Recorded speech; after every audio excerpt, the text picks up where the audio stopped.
Avianca Airlines out of Bogota, Colombia could be the first major global airline to be taken under by the coronavirus pandemic.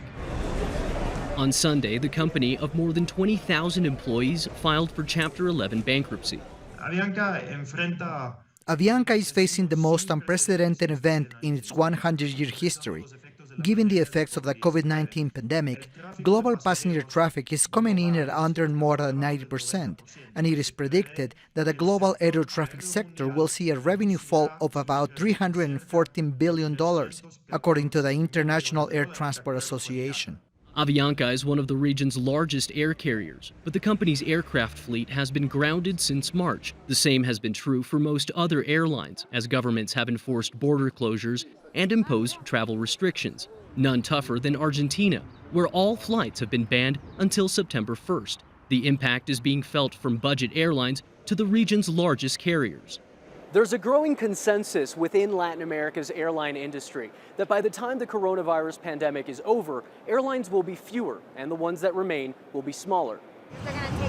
For airlines like AEROMEXICO, the survival strategy has been to adapt. The airline has repurposed passenger aircrafts to haul cargo, including medical supply runs for the Mexican government, and turned to more fuel-efficient planes like the Boeing 787-9.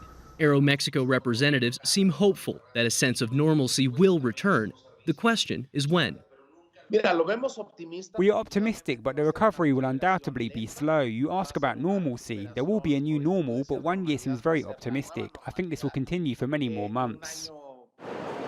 For the estimated 430,000 people who are employed by airlines and airports across Latin America, the longer flights remain canceled, the higher the anxiety grows. Aviation experts, however, seem more optimistic about the preservation of industry jobs.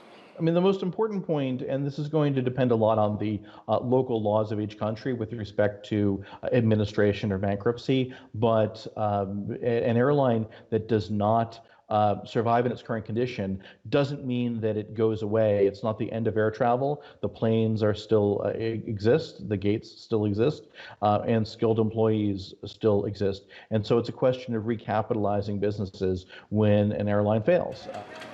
Latin America has only begun to experience the worst of the coronavirus outbreak. Experts warn people getting on planes won't happen overnight. It will be a gradual process and will largely depend on how well each country deals with the pandemic. Manuel Rapalo, Al Jazeera, Mexico City.